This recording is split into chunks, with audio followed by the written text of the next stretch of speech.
Welcome, everybody, to another episode of Masks Off. I'm Kim Gross, and today I have with me Dr. Chanie Messinger. Did I say it right? You're pretty close. It's Dr. Chanie Messinger. Dr. Chanie Messinger. Yes. Okay, awesome. Thank you so much for helping me with that. And thank you for being here. So I'm going to start our episode with using one of your quotes, and then we'll jump right in. So the quote is, "Travels and adventures are one of the best investments for one's life, as it offers the opportunity for learning and growing beyond one's wildest dreams." And we are going to get into that in just a few minutes. And I cannot wait to have this conversation with you. I've been thinking about you and our conversation for the last couple of days. So I'm really super excited that you are here. But before we jump in, I invite you to just share with the listeners a little bit about yourself. Thank you. Thank you so much for having me here. I'm just so humbled and grateful to be here. So thank you. And thank you for creating this platform that allows people to have opportunity to have conversation. So thank you so much for that. Thank you. You're welcome. So a little bit about me. I have 3 degrees. I have a degree in liberal arts, a degree in health science, and my doctorate in occupational therapy. I speak and I've had opportunity to be a keynote speaker online in Turkey and in Pakistan over the years. I work at university as a professor teaching child development and helping to co-teach pediatric intervention to third-year students. I have published a book entitled Breathe, Breathe, Breathe, intended for kids and really anyone that has kids ages 0 till about 10 years old, teaching mindfulness meditation in a very fun, simple way. And I have mindfulness meditation certifications. I work one-on-one with parents and kids that are ages 0 to 12 virtually and in person, really focusing a lot on skill-based activities as it relates to daily occupation and functionality, while making sure that it's authentic for the child and that we're helping and allowing the child to remain tapped into their authenticity. And my free time, I really enjoy to travel. I've had over the past, I think, 6, 7 years, traveled locally in the States and like really all over the world at this point. Oh my goodness, where to even begin? Oh my gosh.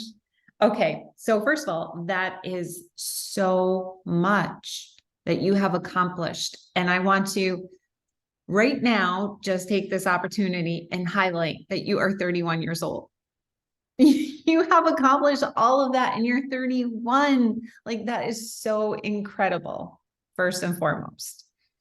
And why I am so excited to have this conversation with you is because, well, one, I'm super curious. So first of all, let me just ask, are you ready to take off your mask and be vulnerable? I am Okay. so ready and so excited. Okay, so we're going to take off our proverbial masks. And I'm really excited because I have a 23-year-old and a 20-year-old, and I'm always like trying to think about, I guess a lot of times I'm in this space of worrying about like how they're navigating life. And they're doing great, by the way. It has nothing to do with them. It's my own projection, and it's coming from my own story that when I was 24, I got married, and I was a school teacher until I was 30. And then I had my son at 30, my daughter at 33.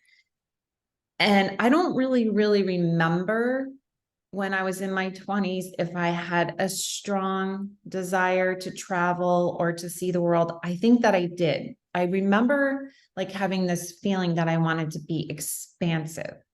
Like I could expand, like my soul wanted to expand, but I didn't. I put on masks instead and I played small. And I felt like the only way that I could, and none of this was conscious, by the way. It was all like subconscious. There's all this stuff that was just running underneath and running the show. But I felt like the only way, and it wasn't, I guess it was because of social conditioning as well, because I was saying this to you before we started recording, that the way we were conditioned, the traditional path for life is go to high school, check, go to college, check, got my master's, check, got married right after, check, and then worked for a little bit and then had kids. That's like the traditional path that so many of us take. And we do it blindly almost. And that's like maybe where my fear comes from with my own kids. Like I keep telling them, have many relationships, don't get married until you're at least 30. Like, you know, like I'm trying to tell them, don't take the path that I took. Now it worked out for me because I still have learned a lot and I've still grown and I'm completely in a better space.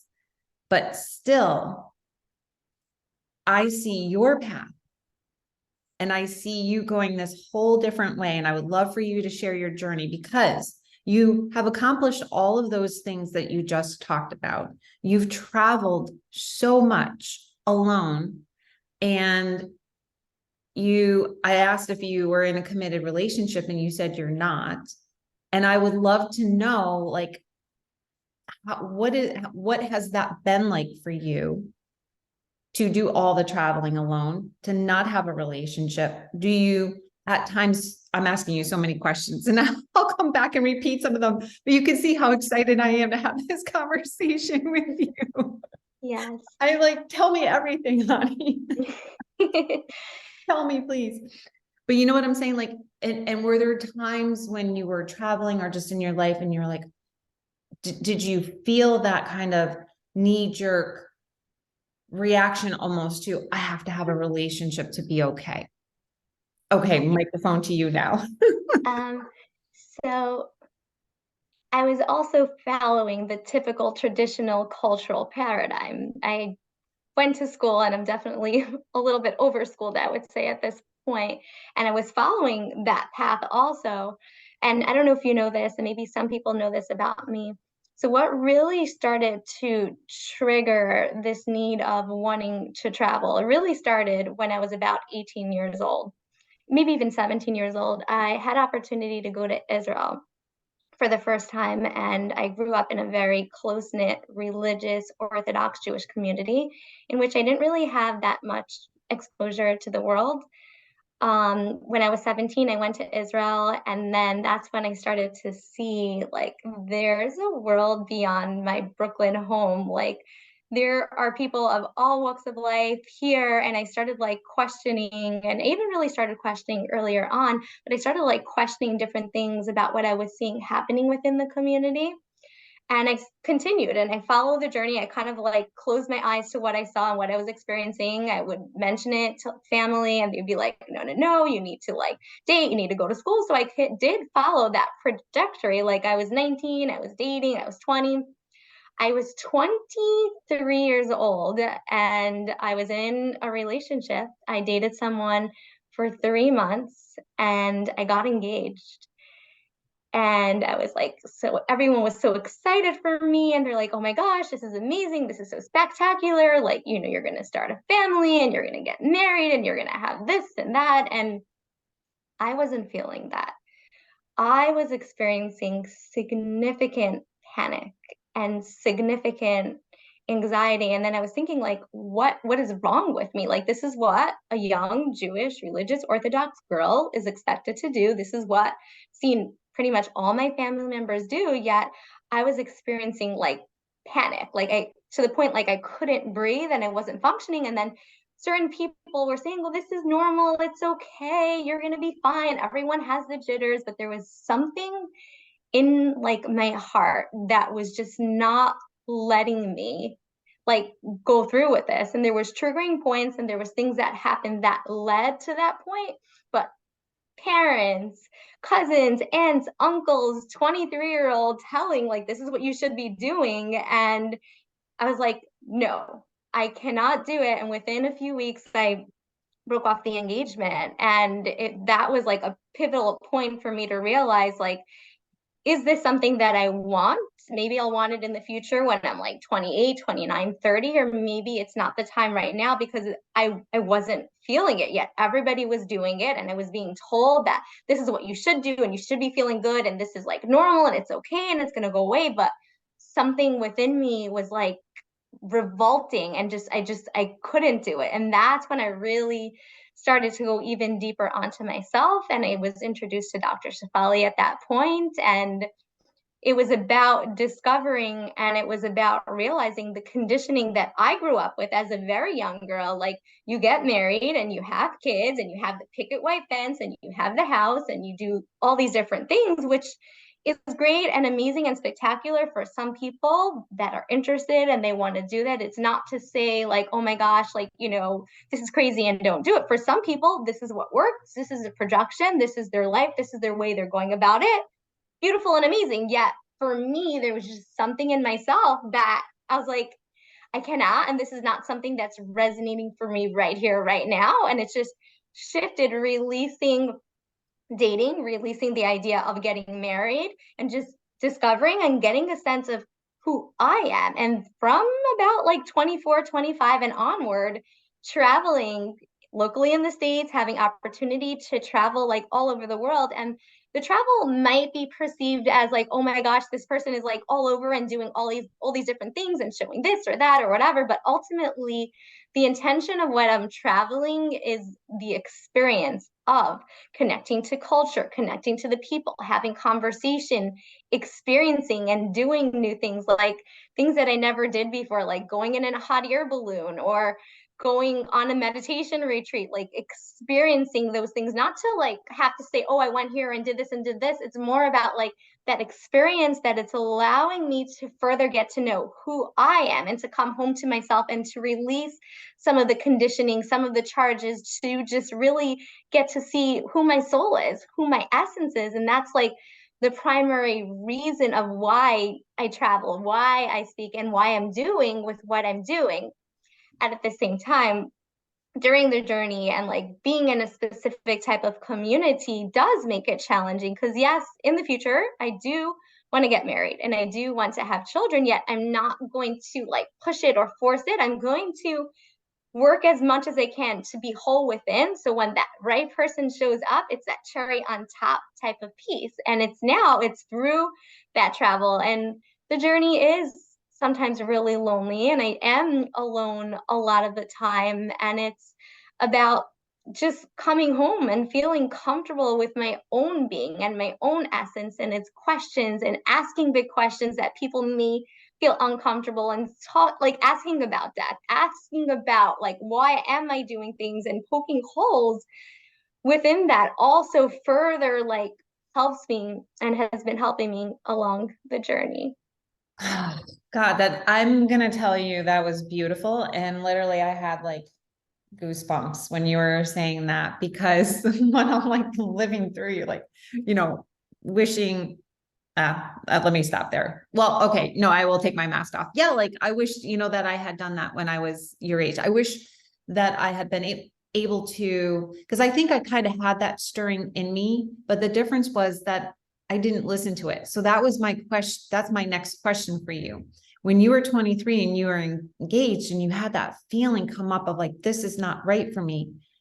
How were you able to have that like inner strength and conviction to say to all your family and everyone who's telling you that, you should be getting married? Like, that's what you do. That's what we do in our culture. That's what's next. How were you able to stand up for yourself and speak up and say, nope, not doing that, going this way instead? Like, where did that inner strength come from? I think that the inner strength was always there. I think that over the years, it just got pushed and pushed and pushed and pushed away. I started having a lot of like very intuitive like visions of things. Like if I were to go down this path, I was almost felt like my life was going to be over. And not even related to this person that I was engaged to. I do not want to say, if in case he does watch it or people do see this, it is nothing whatsoever to do with this individual nor this Yeah, family whatsoever. yeah, With my totally. experience, it's 110% related to myself and my own Yeah. conditioning and my own creation of things, 110%. So for people that are watching it, so I would envision myself almost becoming like Rapunzel and like being like locked away and not having the opportunity to experience things. And that's what like drove me. And I was thinking in my mind, like, I'm so young and I'm experiencing so much anxiety. I cannot go into a relationship. It's not fair to the other person for me to be going into this already knowing and feeling so uncomfortable, so uncertain. The least that I can do is use my voice and like for at least for this person and at least for his family to say like no, that I can't do this. I'm not in this right state to be doing it because something within me, I don't know, I don't have the words, I'm not quite sure what is going on, but this is really not feeling good and not feeling right. It was just something intuitively, something like stomatically was just coming out of my body, like just screaming and just telling me like you can't do this, you can't do this. And I ultimately was in a place where I felt like I didn't have a choice. Like I needed to say like, I'm sorry, like no, I can't do this, I can't do this. And I had a lot of backlash, and it took a few years for it to really get a little bit better. But looking back at it, this is one of the most pivotal and most empowering points and like cracking points in my life. And if I would have had not used my voice, I would not be here today. I wouldn't have discovered like Dr. Shafali's work. I wouldn't be teaching and traveling and speaking and working at university. Like I wouldn't, it was one of those main pivotal moments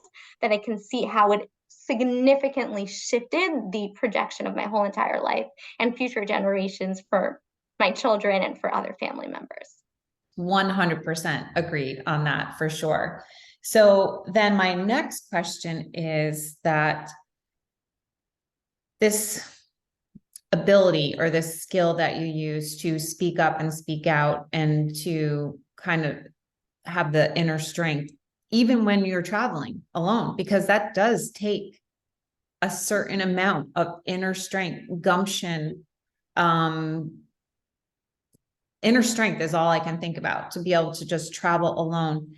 Do you get the inner dialogue? Do you have the inner dialogue of like, what the F am I doing? Like, oh my God, like I'm so scared, or what, what am I doing? And if you do have that inner dialogue and you do have those feelings of fear that is trying to keep you from stepping outside your comfort zone and being the best version of yourself and shining bright and being all of you and coming home to yourself and being in your wholeness.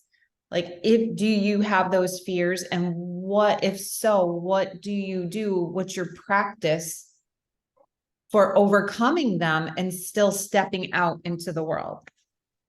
So, when I was in Thailand, there was an experience, and I think you may have, like, I may have told you about this.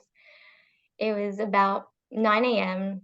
alone at the beach and kind of doing my own thing, not really like feeling pretty good, feeling pretty safe, an open area, open space. And I got surrounded by 10 men. I'm going to kind of leave their background and where they're from out of it, but 10 men and me, and they just started having conversation, started taking pictures, and they wanted to try to take pictures with me.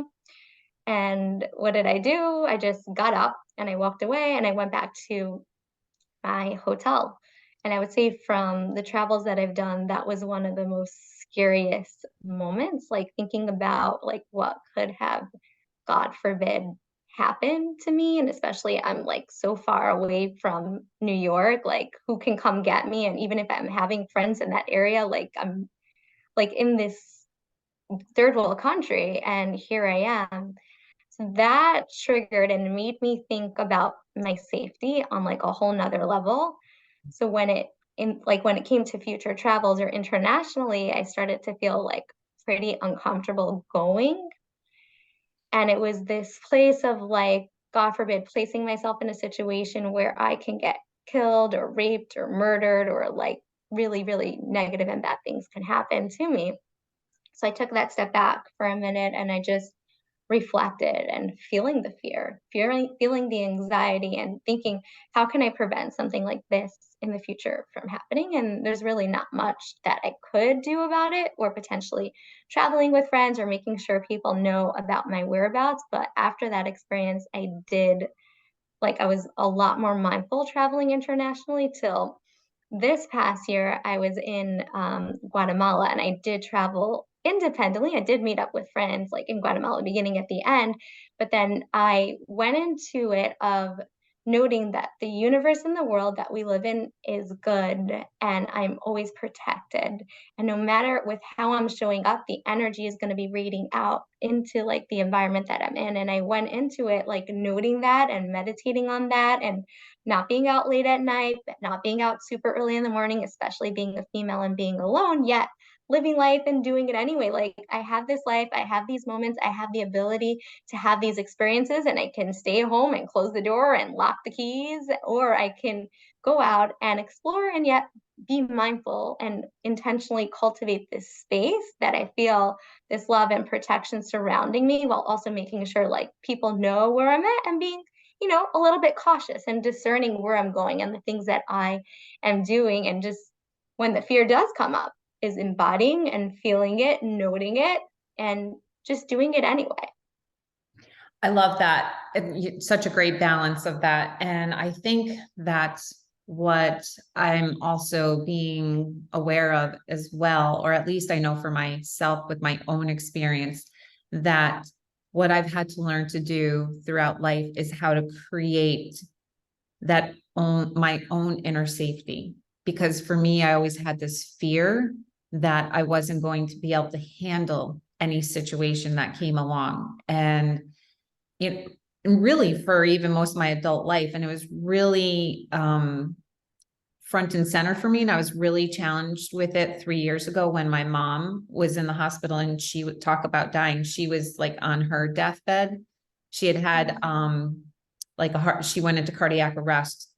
She was on life support and then she never came back. But for those 9 days, I remember clearly having to over and over and over again go inward. Like you said, first feel my fear.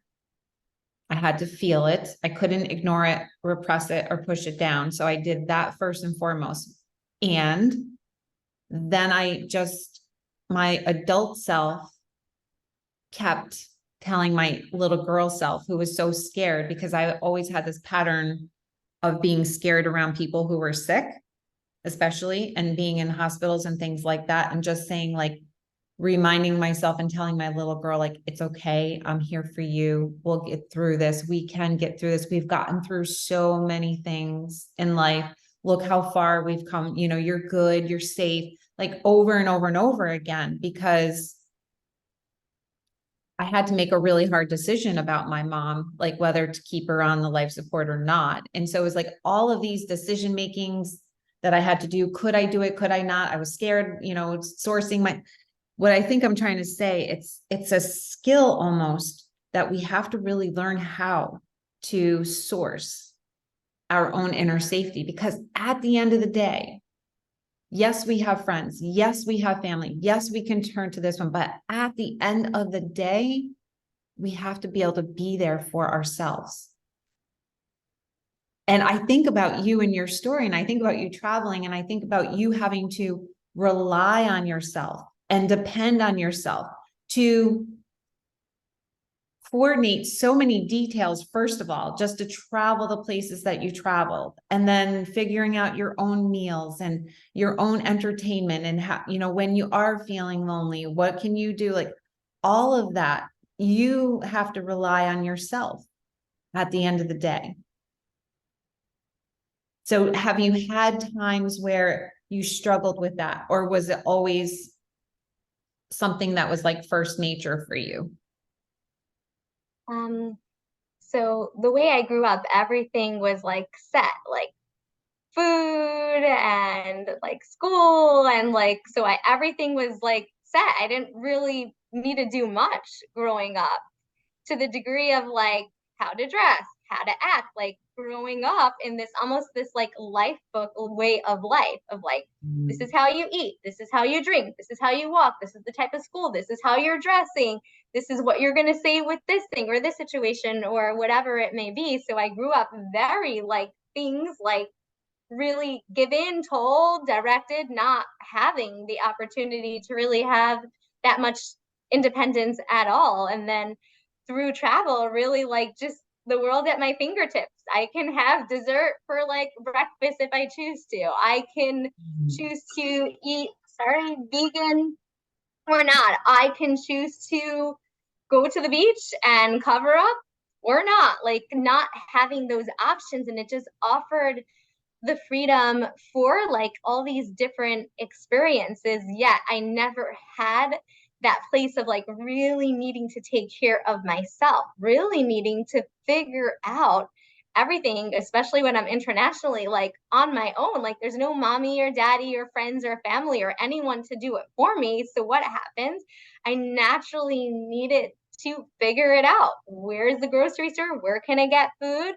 Is this like a safe thing for me to do or not? And I would reach out to people within the hotel or people within the space that I'm in or people that lived in the community to find out. And it just offered me connection with people that I wouldn't even have typically have had connection to or even have conversation with, just because it was out of this place of, okay, like here I am, like not quite sure what to do. I can talk to a local person and then try to learn and discern and figure it out really, really beautifully and really, really effortlessly, especially when people hear like I'm from another country. I've had such loving and kind interactions and people just guiding and offering support, because a lot of the times, and people don't know this, when I'm traveling, like I don't really have an itinerary. I'll kind of just like go and I'll figure it out when I'm there. I'll figure out like the hotel, and more than that, like I'm just really like go with the flow type of thing of what's going to happen. The right person's going to show up and I'll figure it out. And if I'm intended to do this activity, I'll do this activity. And if I'm not, I'm not. And it's just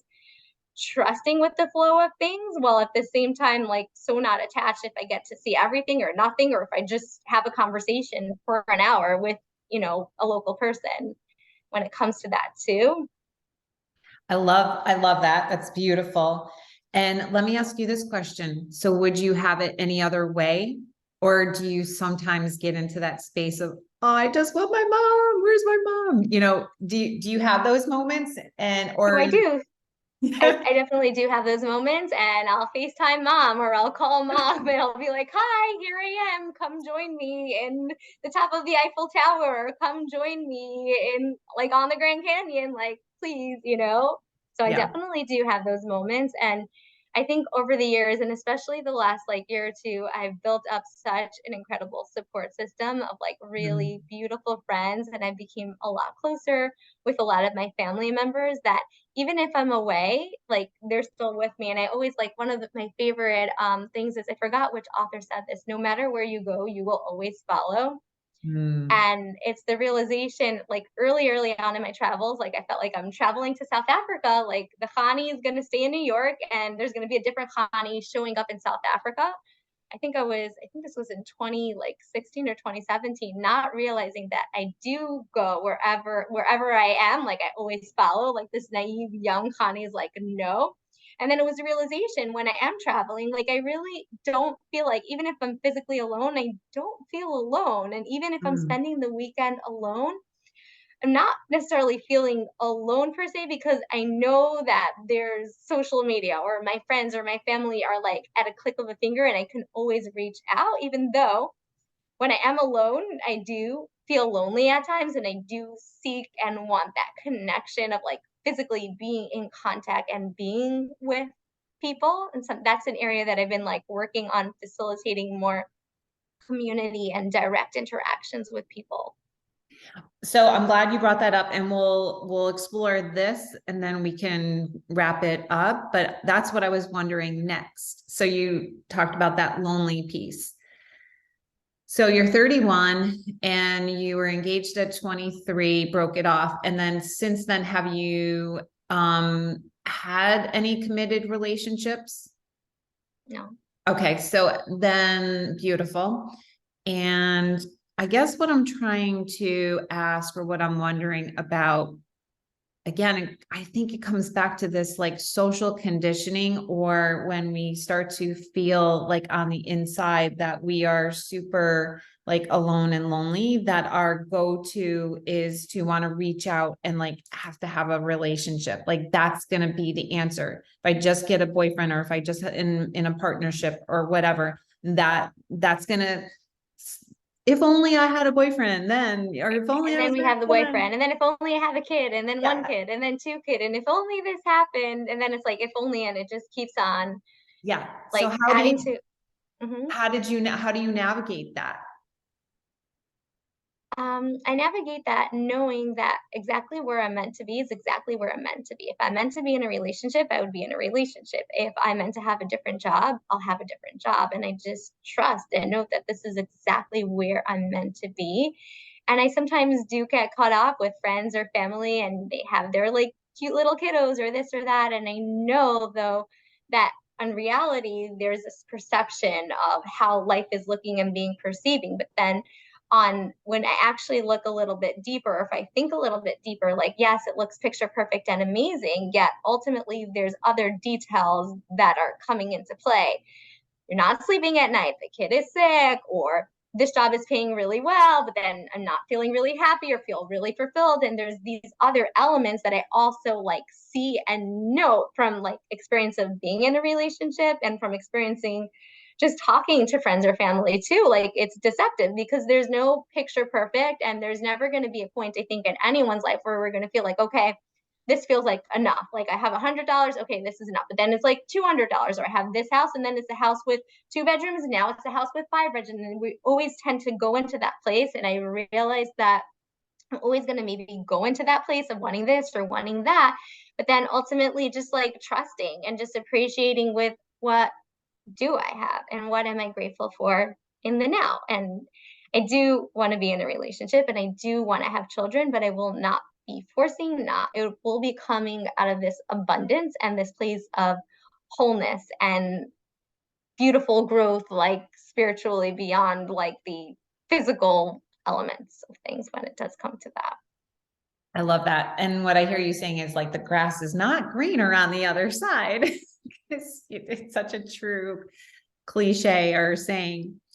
So I guess my last question then for you, and this has been an amazing conversation. Thank you so much for being here and having this conversation with me. And I think I would want to end by saying, and you've already touched upon it a little bit. Actually, we've touched upon it a lot. But maybe one more time. What advice would you give to young people in their 20s that are feeling like there's something missing, feeling like they have to have that relationship in order to be happy, feeling like there's something out there that they're chasing that somehow is going to make them feel good on the inside? Do you know what I'm I trying to would say? And they're living in this fear. They're playing small. They're not really living authentically. They're living with masks on. What would you say? I would say that you have this one life, these moments in time, Mm. and that life is about experiences, and life is about doing what sparks joy and meaning to your life. And if you're able to tap away even just a little bit from culture and society and conditioning and indoctrination, and tap into what do I really want? What is my passion? What do I love to do? Yes, friends or family might be having boyfriend or girlfriend, and they might be having this or this or that. Is this something that I really truly want, or is this something that I want to do just because everyone else is doing? and just realizing that I have the ability to cultivate and bring joy and meaning into my life. And I think that the essence of our life is being of service and finding out what do I love and tapping into that joy and that passion. And we're able to start to do that when people are in their 20s and kind of play with the idea of like dating and marriage and the idea of career and success and not really attach very lightly to that and just cultivate experiences. And for me, I cultivated that through travel and also through a lot of reading and meditation and mindfulness. And there was a lot of schooling and there was dating and there was, broken relationship in terms of that. But it's through the experiences of that we have in our life, it just offers the opportunity for more connection and more meaning and more understanding, and not about like mom or dad or brothers or sisters, but ultimately about ourself and focusing in ourself and figuring out what is that joy? What is that meaning? What experiences would I like to cultivate? Because I have this life, these moments in time, and how can I make the most of it for myself? What feels meaningful for me in this now? That's awesome. And maybe there's one question to piggyback on. So you said to ask, if I'm 20, ask myself, what is it that I want, and cultivate that. So let's say I'm 20 and I want a relationship, but I'm not in one and I'm not finding one. So cultivate. So a lot of people always ask me, so are you in a relationship? Are you in a relationship? And then I'll say yes. And why will I say yes? I'm in a relationship with myself. So if you're not in a relationship, cultivate that relationship within you and give that love and that care that you would potentially be giving to the other to yourself, taking care to love you. Give yourself loving foods, loving experiences, making sure you're eating and sleeping well. Buy yourself the gifts. Well, who says like a boyfriend or a girlfriend needs to be the one that's buying it? Why can you like buy it for yourself? Whatever you're seeing in that need or that wanting of the relationship really ultimately is a delusion, because it's not real. But on like a side, it's really about how can I give, what am I wanting in that relationship? If it's that love or that care or that connection or that conversation, how can I give that to myself?